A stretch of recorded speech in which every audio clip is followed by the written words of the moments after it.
Hopefully it's as Welcome, welcome. welcome. I hope it's as beautiful wherever you are as it is here, just north of Boston.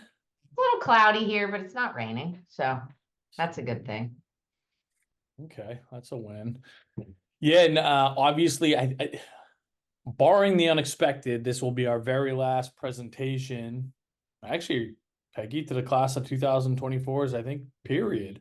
Uh, Yes, we have to give you a big hug and wish you off to until next year when the forums go live again, that we can show up in your life again and offer you support.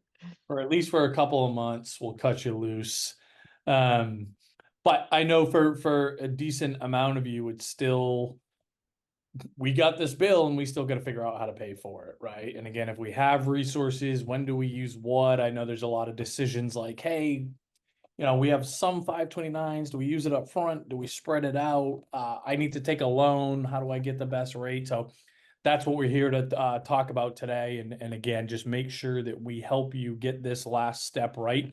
It's a really important step, right? I think, and through this whole process, it's not one you think about, right? It's kind of like one step at a time. Can we get into college? What are we going to get for financial aid and scholarships? And then let's go.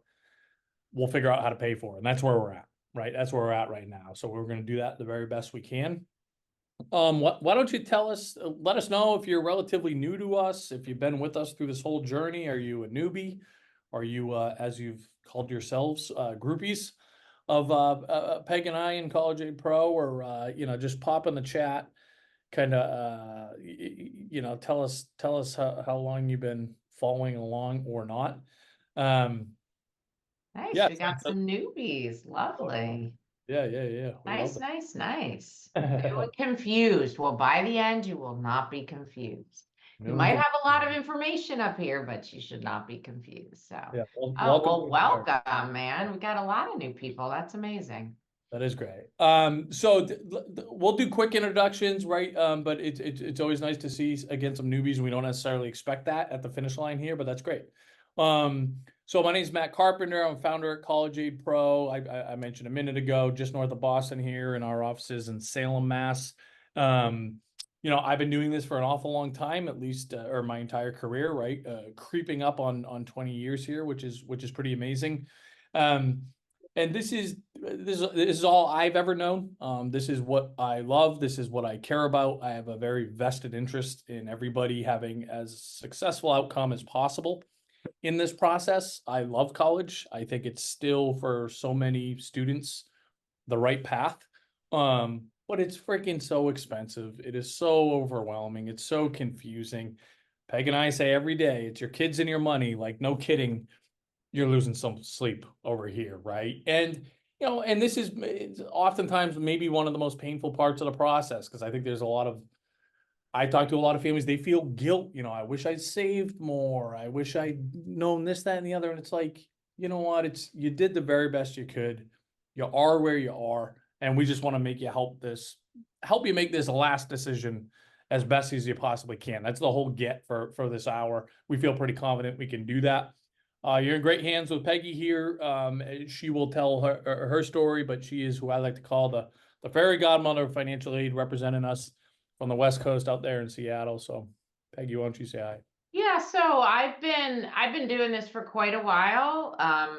Had my own business doing it, met the CAP guys, beta tested software, knew them for a while, and ended up joining the team in 2021. But I have a background in the financial industry, was an advisor, financial planner is really who I am. And so guided families for years through saving for college. I have two, I have twins who are done with college. And when they hit high school, it kind of started doing, all right, well, we've been saving. How does this whole thing work compared to when I went to school? And as we all know, it's crazy. It's completely different. It's very involved. There's all these nuances. And that's kind of when this light bulb went off. And I said, you know what? I'm going to resign from my current role and just focus on this. And that's what I did. So I get it from the academic side, being an expert in this field like Matt, and I've been through it, two at the same time. And usually when we have a lot of registrants, which we almost always have live, people will chime in and say, I have twins, I have triplets. So I'm not unique, right? There's a lot of people with multiple. So you are in this last step. Some of you might have younger kids, and you're going to go through this all again. So it is possible to get through this without maximum stress. As Matt said, this piece, kudos for you for being here, because some people might just be like, okay, we got through, we got in, like this, we'll just figure it out, usually means you make very bad financial decisions and you just like, oh, I've heard about the parent loan, I'll just take that. It's easy. We're going to talk about that. That might be what your family does, but there are other options. So we will go through all the options today. And let me share my screen because I'm going to kick it off. Talking a little bit about some of the other pieces, some of the buckets you might have, and paying the bill from resources, and then we're going to get into loans. But since we have so many new people, it makes sense to spend a minute here. Matt said he's a co-founder. He is one of the co-founders of College Aid Pro, and this truly is our mission. This is what gets both of us out of bed every day, to end the student debt crisis by helping you shop smarter. And the way we do that is this constant education, and then showing up to give you one-on-one support where needed and in the way that you need it. So this is all part of what we do, and it's hugely beneficial to you as you're navigating this kind of crazy process, basically. There we are, the happy couple.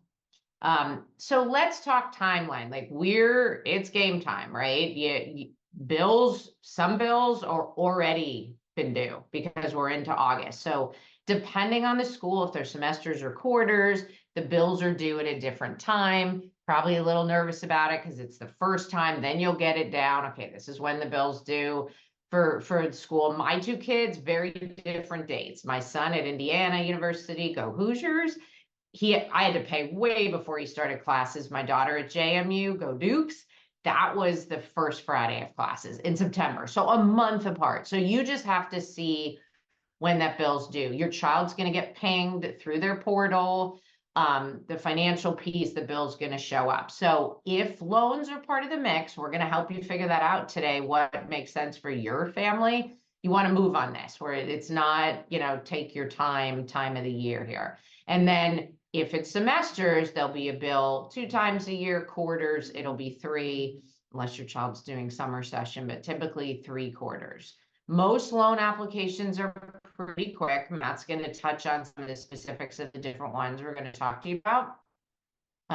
So you want to get that in place. And in a minute, at the bottom of this slide, I'm going to talk about payment plans, because I think almost every school has them, and they're hugely beneficial for a lot of families to use.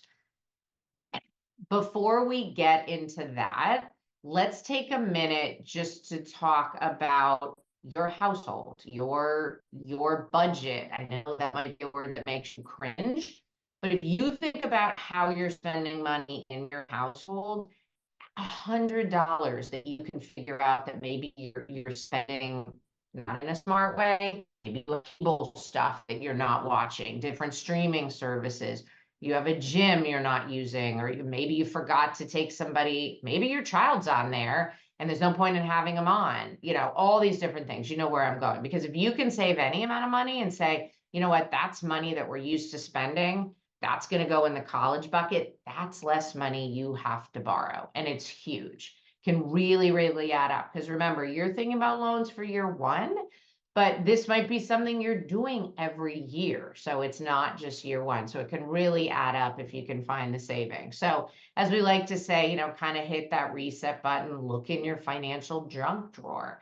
See, and this is a positive, being a financial planner, this is a positive to do annually. Even if you don't have kids in college, right? Think about these things, because most people can find a few little tidbits and say, yeah, let's clean that up. And then we've got some extra money. Oh, and from a housekeeping standpoint, Matt and I forgot to say, put your questions in the Q&A. We'll do our best to answer as many as we can. Put them in there as opposed to the chat. You can be anonymous. It's one place for us to look. Also, this is being recorded. So that's a very common question. So if you get distracted or something, you will get the recording. Okay, so I mentioned this a few minutes ago, these payment plans. So The colleges utilize these. Some of you might be like, oh yeah, I've seen that information on that financial aid award letter. Sometimes it's right at the bottom. There isn't a uniform way they do it, unfortunately. So you've got to look at the school that is the school your child's going to and see how it gets set up. There is an enrollment fee, and that it's usually a one-time enrollment fee, and then you're set. So they don't charge interest on your monthly or 4 times a semester payments. However, they have it set up. Like if you do your car insurance and you don't pay annually, they kind of kick you in the butt, right? They charge you more if you multiply your payment by 12. The colleges know this is a lot. They want your money. Whatever you owe after getting your discounts, they want to make it easy for you to pay. So for some families, this works really well. So please keep this in mind. And you don't, if the delta on your bill is say $15,000, you don't have to do all of it. You can work with the institution that is setting up the payment plan and make it the way you want it. So keep that in mind. That's super helpful to not have to come up with a huge slug twice a year at a semester school. Now let's take a minute to talk about the different resources. The first bullet here, if UGMA, UTMA, you're just like, what the heck is that, Peg? Don't worry about it. That means you don't have it. Those are the old school custodial accounts where it's very typical that grandparents would do it. They would actually gift money to their grandkids, and then that's an asset of the grandkids. There are strategies to use that effectively if your child's about to go to school, which we didn't ask, but most of you are 2024 parents, you're on here, right? You would want to talk to us one-on-one. Hear me that there are strategies, but also hear me that you need to talk to us. I'm not going to go into details about how to get that out of your child's name, because that's an asset of your child's because it was gifted to them. There are tax ramifications. So there are things that could work. And it really depends on your family, just like everything. Are you getting need-based aid? If you're not, then the strategies are easier to pull off, and maybe you don't even need to, honestly. So just keep that in the back of your mind if that's applicable to you. The second bullet is much more applicable mainstream. If people have decided to save and earmark money, if you've been fortunate enough to be able to do that on a monthly basis or annual basis in your family budget, you might have a 529, you might have a Coverdale IRA, you might have a prepaid tuition plan. I'm outside of Seattle. We have something called the GET, the Guaranteed Education Tuition Plan. That falls under that bucket of like a 529. That if you own it, it's an asset of yours, and there are strategies to use that. It might not be, and it's a very common question we get on these webinars, well, should I just max out my 529, just use it all up, and then I'll deal with loans? Well, Matt's going to talk in a few minutes about why. I will tell you right now, you need to look at this payment, how you're paying for this over 4 years, because if you don't have enough 529s to cover all 4 years, which most people don't, you could have a big price tag you've got to cover here, and that's okay. You want to make sure you're making the best loan decisions and getting the best loans for your family, because the one loan he's going to talk about for the student exclusively is use it or lose it. So that's not going to be something that we can answer for you that like, yes, you should do that. But he's going to talk through that in a couple minutes. And then also third bullet, very common, grandparents or an uncle who never had kids and is in tech and has tons of money and wants to help his niece and nephew, that kind of thing. All that kind of help is hugely beneficial for a lot of schools now. You don't even have to strategize around when they help, because it doesn't hurt you if you're getting need-based aid. But there are a group of schools where it does matter. So planting that seed in your mind, if that's a big part of your college funding strategy, you're probably going to want to talk to us one-on-one, just to make sure that if you're getting college endowment money and need-based aid, you want to keep getting that, right? You don't want grandma and grandpa to be paying and then the college pulls that back. So that's something to keep in mind as well. But those are the big buckets and the specific resources that are out there. So since 529s are so prevalent, let's just take a few minutes to talk about that. They are a college savings vehicle, but there are some IRS restrictions on it. So you have to use that money when you're pulling it out for it to be tax-free on your gains. your growth in that account on qualified higher education expenses. And so that's defined as tuition and fees, room and board, books, anything else the college requires. Sometimes colleges will say, hey, you have to get this specific computer and we're going to load on certain virus protection in certain programs. That's an expense if they're requiring you to do that. You notice I did not mention travel. So if your child has to fly to college, that is not a qualified education expense. So you can't pull that out. How do you get the money out of your 529? It can be paid directly to the college, or if you're the owner as the parent, you can receive it. This is what I did. There's no right or wrong here. I took it out and I paid the bill and paid myself back. Either way, that just worked for me. It was cleaner. I didn't have money flowing to the college from directly from Vanguard or T. Rowe Price that I had to track. I just liked it that way. A key thing here, this is kind of insider information, but you need to take the money out of the 529 the same tax year you're paying the bill. And this really isn't that applicable for the fall, but for second semester or winter quarter, it's common for people to take it out in December and pay the bill in January. That's a big no-no with the IRS. So keep that in mind. And of course, when you're doing this, paper trails are really, really important. You need to have documentation in case you get audited that everything you pulled out is a qualified higher education expense.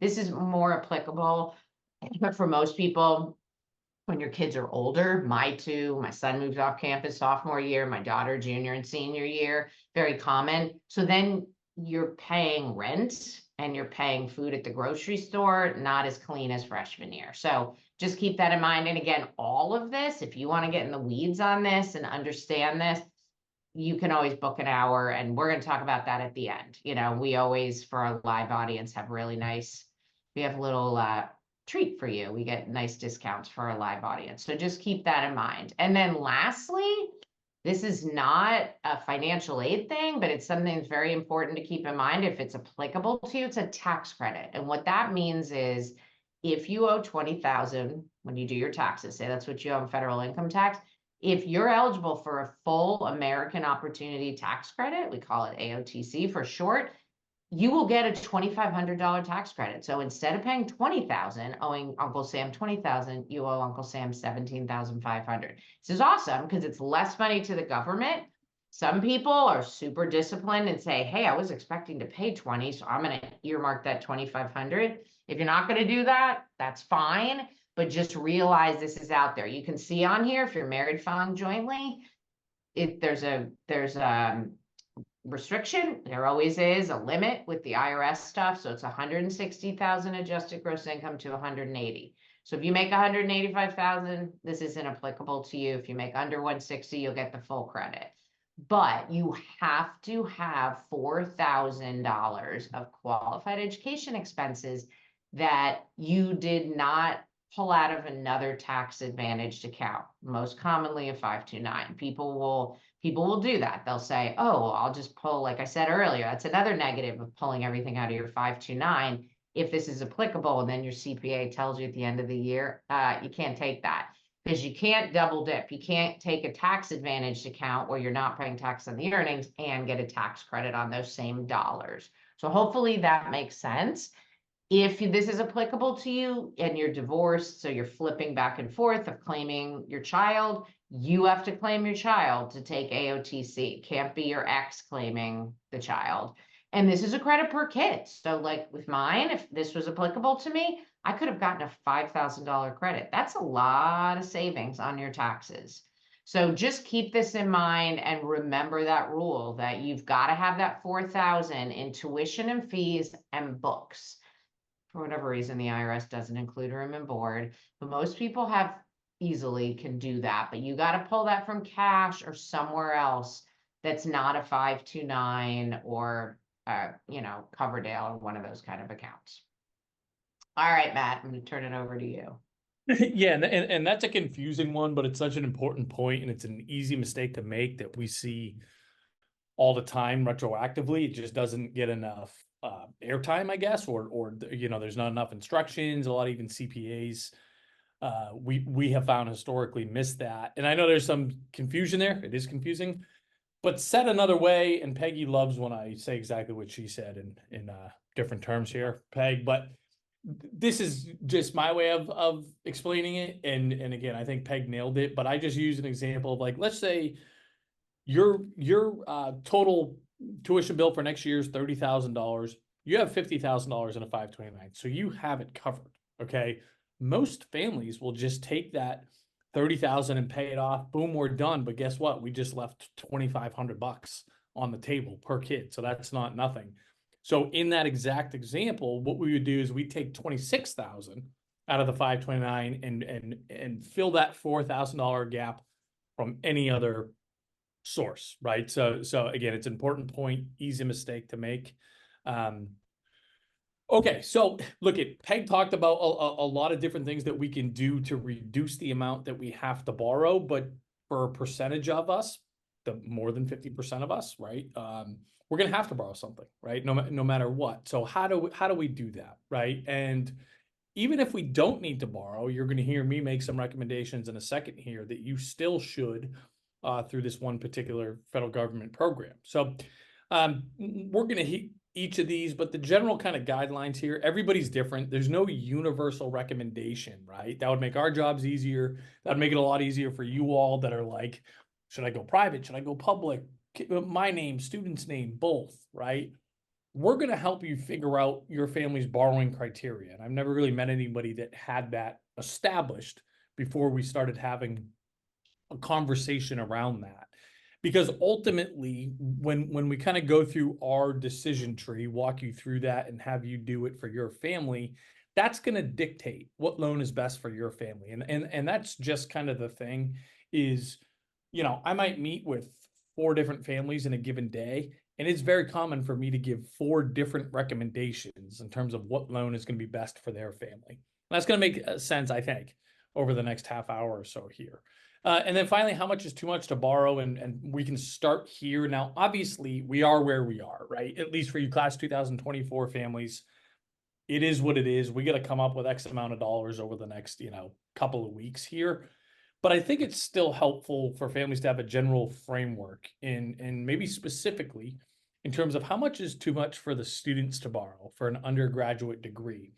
And that's all tied to certainly where they're going to school, but even more so, what are they planning to major in? If assuming they're not an unknown, right? Or what is their general career path, if there is any?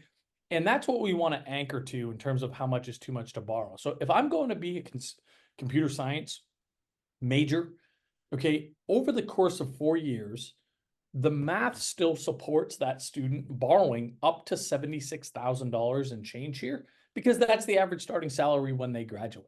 Okay. Whereas if I want to go be a high school math teacher, that's incredible, but I don't want to borrow more than, $42,000-ish dollars, because again, with my expected average starting salary, once I get past that threshold, it's going to be really hard to have, a healthy financial independence. So that's it. And again, there's a whole bunch more data that goes deeper than this. And it's also kind of in our platform if you guys are on our platform already. But I think it's hopefully helpful to have somewhere to anchor to.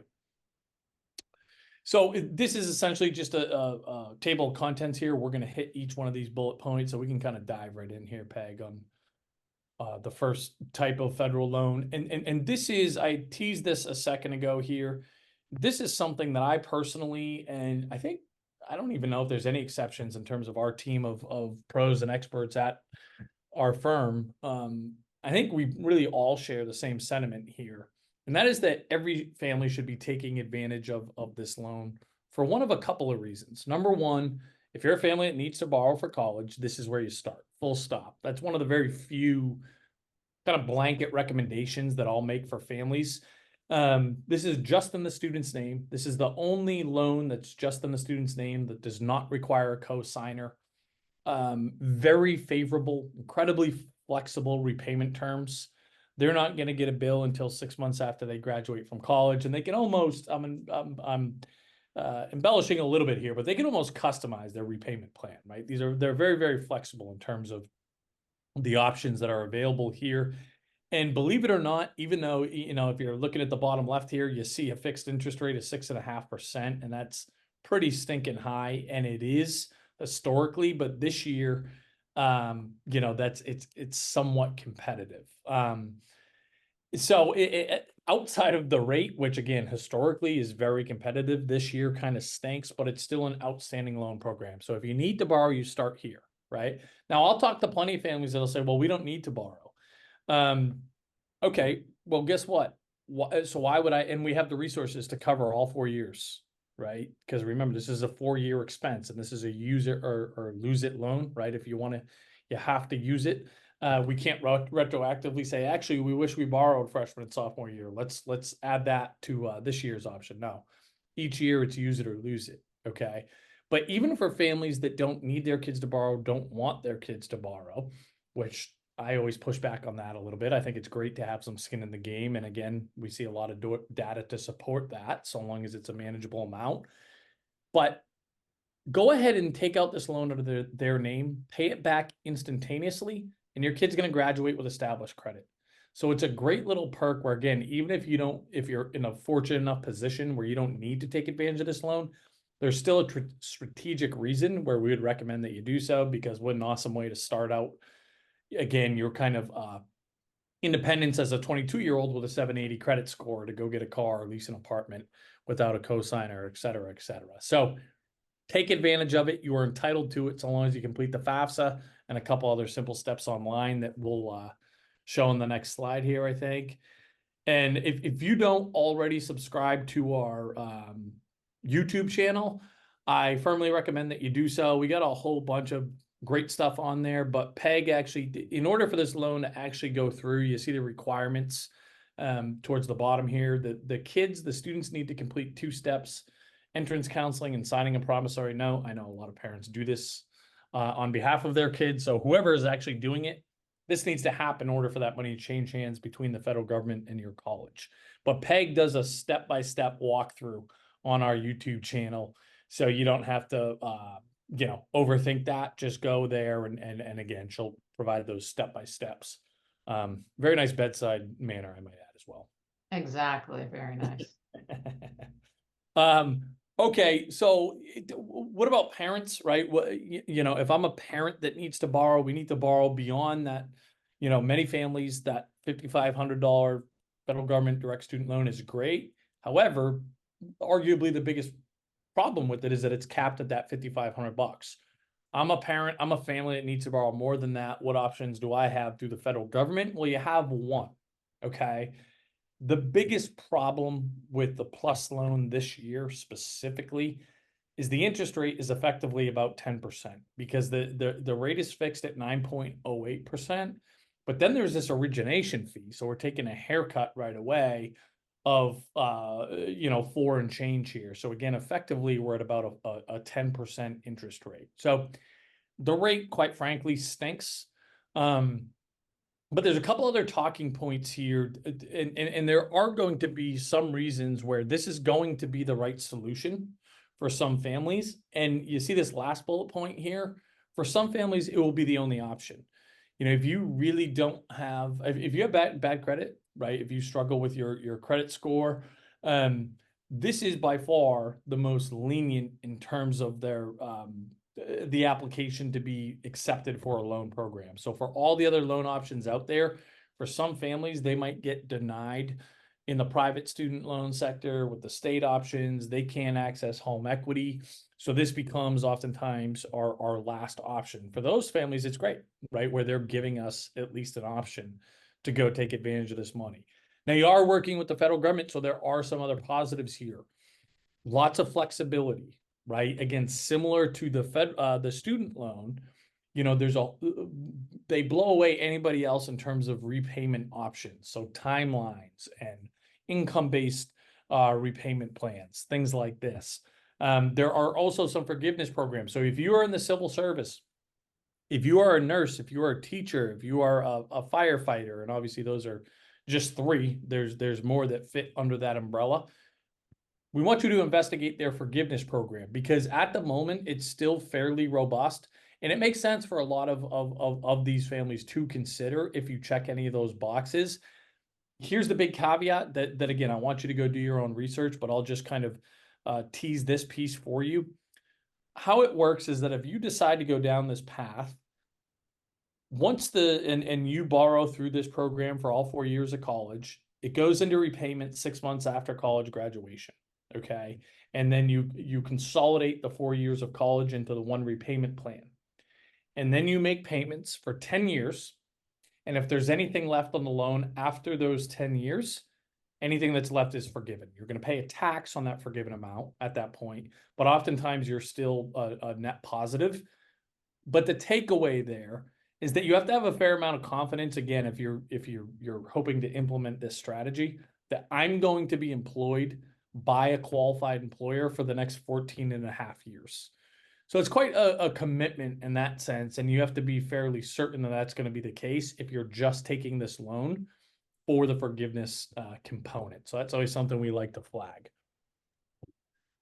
Okay, Yeah, Peggy. can you just speak for, someone said, what if I'm denied on the Parent Plus loan? Yeah, so a couple of things here to consider.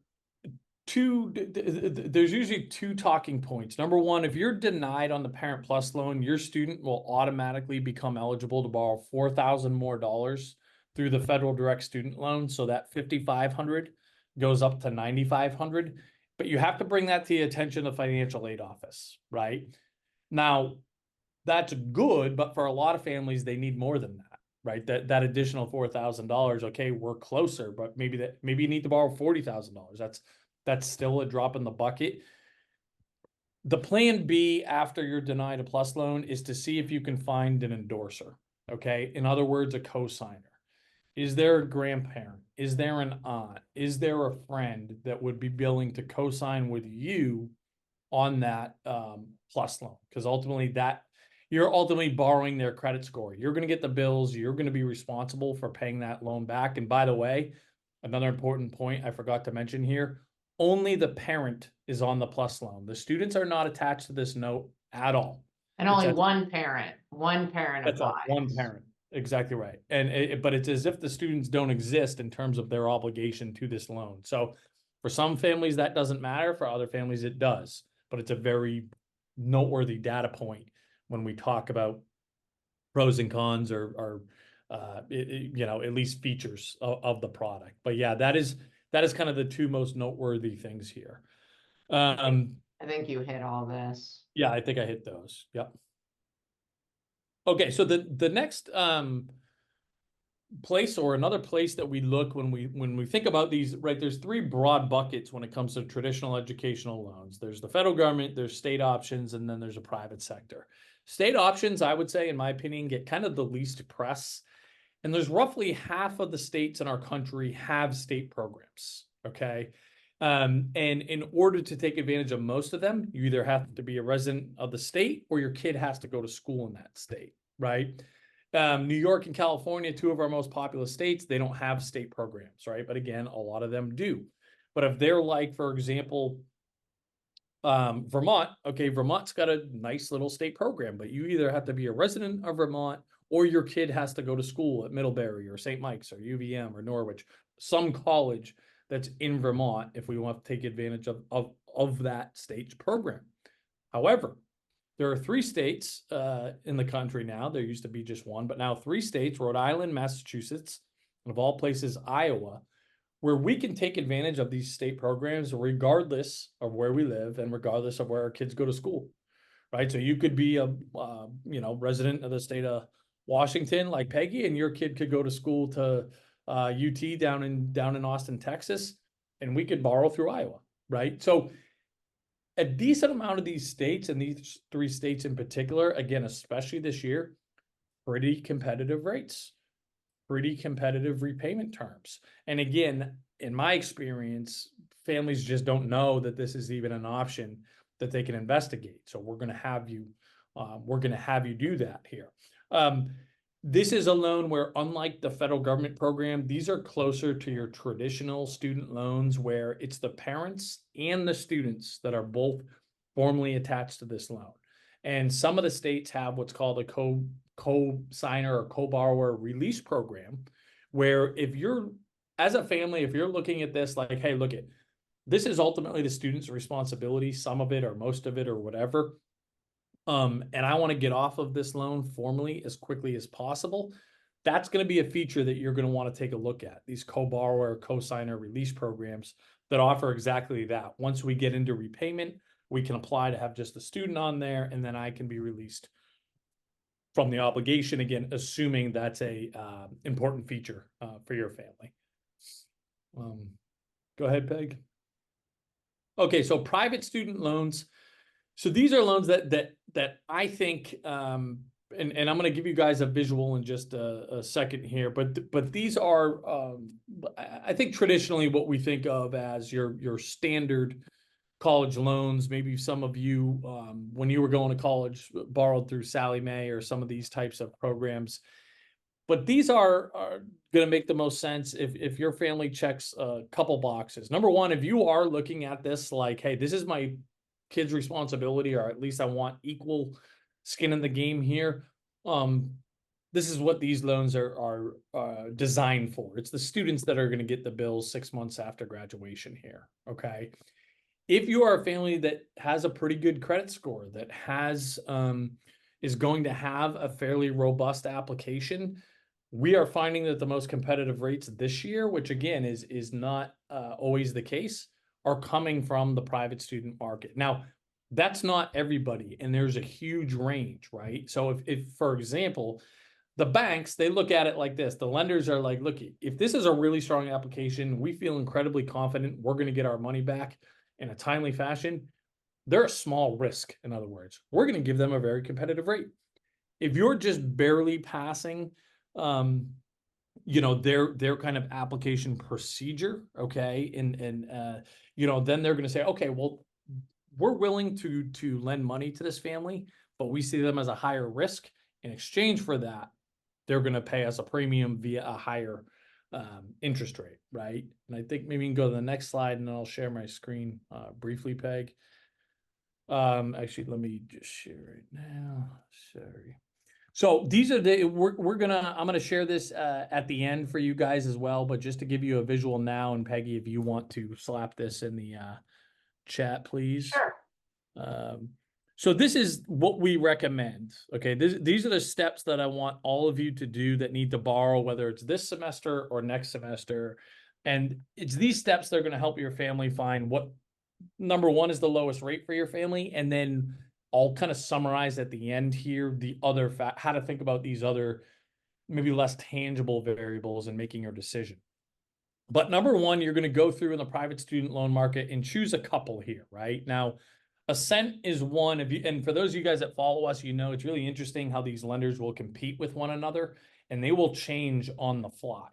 So throughout this season, we've kind of circled through some different lenders based on who's competitive at any given week in time. Ascent was falling a little bit behind according to their standards this year. So now they've said, hey, we're going to be one of the lowest introductory rates. I think only Sallie Mae has a lower rate, but here's the big difference, guys. Ascent has a soft credit pull. Okay, so you want to start there, see what you're going to get for a credit score from Ascent. That's probably going to be a decent gauge for the lowest side of this range here. Where at College Ave, again, soft credit pull takes about 3 minutes to apply. So usually we say apply to at least 2 of these, okay, 2 or 3, and then you're going to have a really good idea of like, okay, here's the lowest rate I can get through the private student loan sector. We know what the plus loans are. Okay, so if those are higher, probably makes sense to err towards that. And again, unless we're thinking about forgiveness options and things like this, and we'll talk about some more variables there. But then if it's on the higher side, then we might want to say, okay, you know what? We were one of these families that had a higher rate, right? We got 13% back from whatever. Let's go compare that to Massachusetts, Rhode Island, Iowa. So first, we see what we get in the private sector, and then do the side-by-side comparison between what the federal government's offering, and then some of these state programs, right? And again, regardless of where we live, we can use these 3 states, and then and depending on which other state we live in, maybe we have an option through our state's program or where our kid is going to college. But obviously, there's a little homework here, guys. but it matters because this rate, again, when we talk about 4 years and many years beyond that in repayment, even on average, 1% difference in the rate that you land at will amount to $30,000 difference in the total amount that we pay back. So it really, really matters. Do a little bit of homework. And again, these lenders have done a decent job of making it pretty quick here. And the other thing is we've seen some wild, it's been a little bit of the wild, wild west this year. Where I've sat with a couple families. I sat with one, they had around a 4% rate through one of the lenders, 12.5 through another lender. So and we've had some other families that thought they were going to get a high rate, get a super competitive rate, and vice versa. A couple families that, had these great credit scores and they're coming back with a higher, a higher rate. So it's kind of like we're seeing it all, which is why we don't just push anybody in one direction, but I would follow those steps, and that's going to be kind of your path to get, the best rate for your family. All right, Peggy, I think that's it for now. Sorry, I'm muted there. People are asking about the effect on their credit. Yep, soft pulls, hard pulls. There is some effect on your credit, but I don't know if we mentioned, I didn't mention this at the beginning, and people that have been with us, I mean, we always talk about, I always say cast a wide net with schools so you can play them off each other. It's kind of the same thing here. Like, you don't have to apply to 7 loans, right?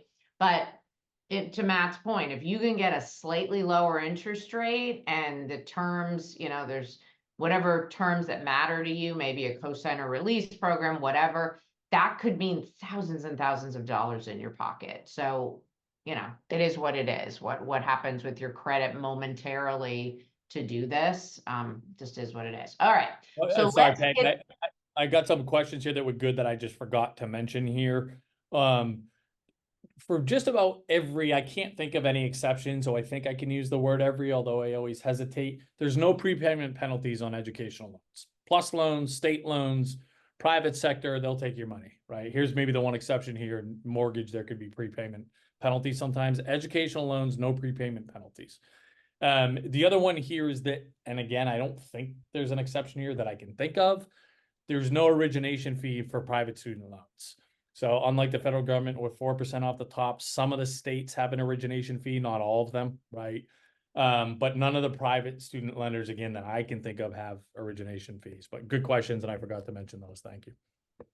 Okay, so if you're sitting on a home with a lot of home equity, your market value minus your mortgage, this can be a nice little strategy to help pay for college. Right now, almost across the board, it's not so great. I'm hoping that none of you are sitting on mortgages at, 9%. If you are, reach out to us and we'll help you. You should have refinanced as the interest rates were so low for so long. So right now, interest rates are higher. They dropped a little bit over the last week, but nowhere near what your mortgage probably is at. So this strategy could be more expensive than some of these other strategies. It doesn't, Matt and I aren't going to sit here and say nobody should do this. It's just this was a strategy that we both implemented quite a bit 3-4 years ago, and just not recently. It's all about where the interest rates are. And that's going to change as your child's in school. So this might be something that will make a lot more sense in 2 years. Right now, my mortgage is at like 2.625. Like, I would be crazy to do a cash out refi and take money and have my mortgage at 6%. It's just nuts, right? So it is a strategy right now, probably doesn't make sense for most families. 401k loan. I've had a few parents through the years that are just adamant they're going to do this, and I make them aware of what they're doing, and it's their choice. You are literally robbing your retirement. When you do this, you have to check and see if the plan even allows it. Many times it needs to be repaid within 5 years. If there's a layoff and you happen to get laid off, unfortunately, boom, you got to pay that loan back. So keep in mind all these pieces of this, plus the interest rate is set by your plan. So you really have to talk to HR if you're seriously considering this, and talk to them. But I would be very careful with this option, but we're here to give you all the scoop. So that is an option that some people use. intra-family loans. I've seen people do this very effectively.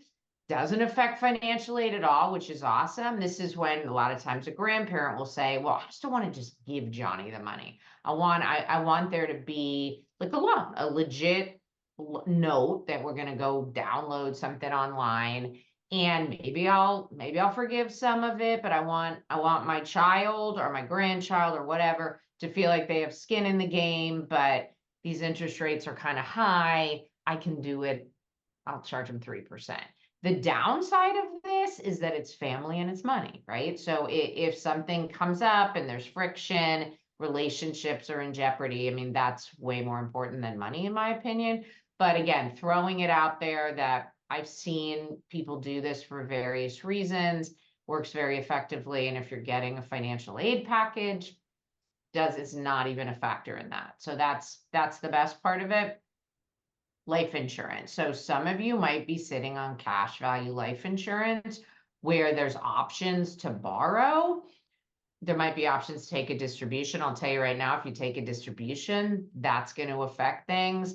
But even the borrowing, if you have something like this, you really want to talk to a financial advisor who understands the product really well and has some understanding of financial aid. And if they don't, then we should be in the mix as well, so that you don't do anything that hurts your financial aid. If you're sitting on a bunch of money and an insurance person is trying to get you to put it into a life insurance policy, you really want to think long and hard about that. And again, talk to a financial advisor who doesn't have, I don't want to be, jaded, but make sure you talk to somebody who's going to give you advice, who's not going to make a big commission on the sale. You want to make sure it's really something that makes sense for your family to do.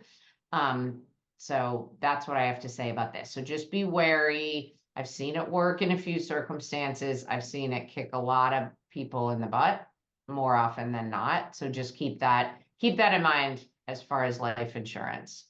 And then there you go, Matt. I'll let you wrap up here.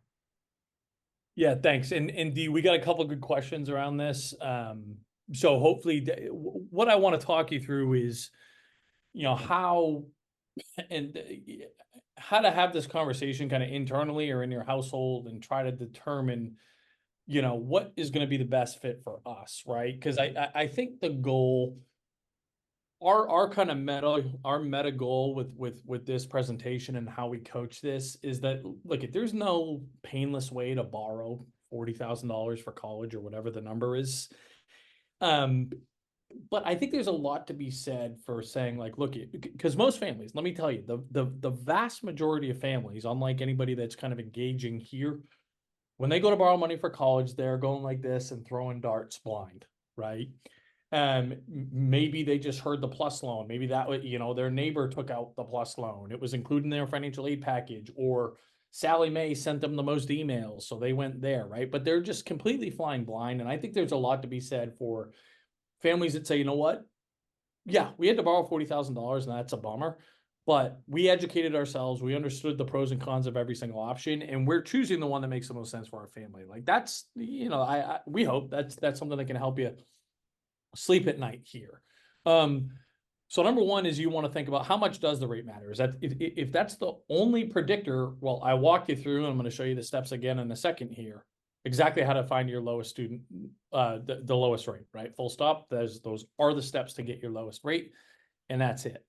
But for most families, that's not the only thing that matters, right? Who do you want to be on this loan? Do you consider your responsibility as parent or parents? Is it the student's responsibility? Is it both? If you want to be on that loan, are you okay to be on that loan forever? Or is it a finite amount of time, right? These are things that matter because you want to see, for example, if you say this is my kid's responsibility, or at least some of it is, the PLUS loan's probably off the table because they, at least formally, again, they are not attached to that loan at all. Now look I've still had some families take out the PLUS loan and they have the student pay it back or pay some of it back, right? That's the account they hook up to it after they graduate from college. But that's a handshake agreement, right? That is not formal. And again, for some families, no problem. That's totally fine. Others, it's not. how much do we value consumer protection or flexibility, right? I think a lot of times for families that I say, hey, you may want to consider this plus loan, even though it's a huge rate this year, is like, no, you know, number one, we talked about sometimes it's your only choice, but sometimes maybe there's a family that has a huge fluctuation in income. They're self-employed, they're just starting a business, they're in sales, and it really ebbs and flows. And so they really value the consumer protection or the flexibility that the federal government offers that not necessarily every other lender does. They want to have all these options for repayment plans, and they're consciously paying a higher interest rate in exchange again for that flexibility, or said another way, almost insurance, right? That's the word we use in kind of the fourth bullet point there.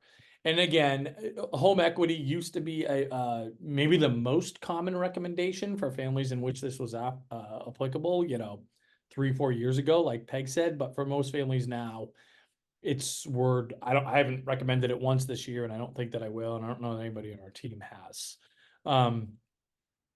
But again, these are the and I'll give you guys a visual in just a second here. But this is how you want to be looking at this, right? And I think is the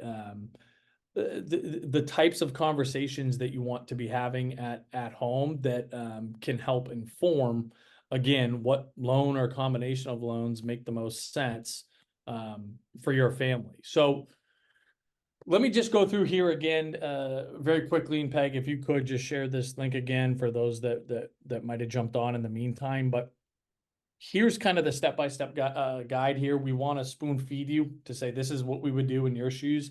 One thing that I forgot to mention about Ascent here is that they are, and we just heard this week, and let me just throw a caveat or a disclaimer out there, right? We are not lenders, we are not banks, so you know, I guess we're information the best we can and trying to educate you guys. You've got to work with them directly to see exactly what rates and the terms and conditions, et cetera, et cetera. But all that is to say that, generally speaking, one of the biggest problems that we have, a lot of people have with educational loans in general, they're the only type of loan that can't be forgiven in bankruptcy, right? Which is a little bit annoying.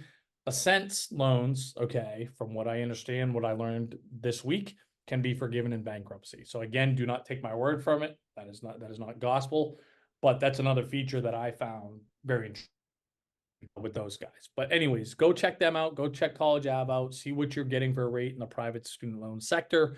Compare that to the state and the federal options. Something else that we want you to consider, obviously, is an important decision. I shared that statistic. On average, a 1% difference in the rate that you get translates to $30,000 swing in total principal paid back. Now, again, obviously that range depends entirely on how much you're borrowing. That is just the average. But if you're really not sure, you're still overwhelmed, or you just want one of us to gut check this, book an hour with us. Okay. Peg mentioned at the top, this is something that we do just for our live audience. So those of you that are new, you know, we try to do something, you know, unique for folks that take time out of their day or take time out of their evening and show up with us and ask great questions and just make it a more engaged, I think, better presentation, right? When we have an audience that is asking a ton of questions like you guys today, it makes for a better presentation. You guys are all learning from one another. And, you know, today was a great example of that. But so if you sign up through the link here, right, you can go follow the step. You sign up for a software plus expert option. You can meet with any of the experts on our team and just have us look over your shoulder, right? You know, we had some of these questions. When should I use what resources, right? We can't answer those questions in a forum like this as you would expect. We have to get a lot of context, right? We want to get more details. And then we can, with a lot of confidence, make a firm recommendation to say, if I were in your shoes, this is what I would do, right? Yeah, But we can lay out a I just wrote this to somebody in the Q&A. We can lay out a 4-year plan for you. This is the best time to use grandparent versus yours, yada, yada. Exactly. So, you know, and again, we got a great team of experts. It's obviously not just Peg and I, right? There's a whole great team that, again, this is all the stuff that we do kind of in our sleep, and you're just getting a third party, objective view on what we think you should do. And it matters, right? Obviously $279 is not cheap, but that gives you access to our kind of membership for the year and 1 hour to use as you see fit. I saw some underclassmen were here, right? You could take advantage of this hour now. So hopefully you're better for it a year from now when it's when your tuition bills are coming due, right? And then we can also, if you're someone that hates applications, we can do these applications with you, for you, whatever. The way to get the most out of the hour, again, especially if you're there to talk about the loans, is we're going to recommend, and you'll get a note from us, follow a couple of those steps that we shared today before the meeting, so you can show up to that meeting and say, here's what rates I'm looking at, and we can have that conversation together. But yeah, and that this expires at midnight tonight. Again, like I said, we just take care of our live folks. And so if it's something you want to do, I would say don't overthink it. Book with us tonight, and again, we'll be happy to spend that hour with you. But at a minimum, follow the steps that we provided here, and that's, I think, your path towards having a pretty successful outcome at this stage of the game. Yep. Well, I know somebody put in the chat at the beginning, I forget exactly the word you used, confused. So I'm hoping that specific person and all of you are no longer confused. I know we shared a lot. The recording will be coming, but yeah, this we pretty much covered all the different pieces here. Lots of questions about 529s and American Opportunity Tax Credit. I tried to answer them as best I could. It really some of the questions, as we've said a couple times here, really depends on your family. And I would not feel comfortable answering a question and then you go implement what I say. And then you're like, what the heck, Peg? That got messed up for this or that. We need to know more. So that's where that hour comes in. It'll be money well spent. We're happy to get in. It's your hour. We'll get into everything that you need, help you sleep at night and get through this step of the process, basically. And sorry, I'm glad this question came up. Usually we hit it, maybe you did in the beginning, Peg, and I missed it, but when we're borrowing for just 1 year. So we couldn't borrow for all 4 years, even if we wanted to. So this is a year by year thing, or in some case, I know a lot of you said, well, I just might need to borrow for 1 semester. So it's either semester by semester or for 1 year at a time. Yeah. And unfortunately, we have to go through this, kind of go through the ringer every year, do our FAFSA again next year, see what we qualify for financial aid and scholarships, and then go borrow again. Now, maybe in some ways that could be a blessing too, because hopefully rates are better this time next year. Right. And you don't want to pay interest on money you're going to use for junior year. Why pay that now, right? If you're a betting person, interest rates are going to go down. The Fed, we'll see. Fingers crossed. Yeah, somebody asked that. It'll reset every May. So the direct student loan used to be in the 3s, right? So, and that's fixed. So it's like Matt said, every year it could be a different strategy for your family of what's the best thing to do. It's not a set it and forget it beginning of freshman year. So, and sorry, we couldn't get that. We do our very best. We weren't able to get to every question. It's very rare that we are, but amazing questions.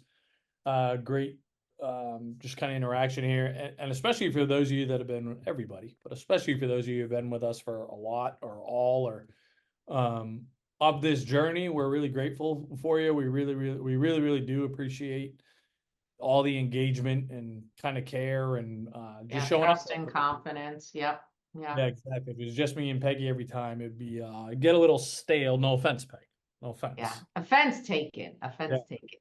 But we're grateful for you guys, and please, we're not done, right? We're not done. We're going to continue to guide you kind of through the college years. And if you're, again, an underclassman, just keep paying attention, because this is, to the extent that unless they kick us out, Peg, we're not going anywhere, right?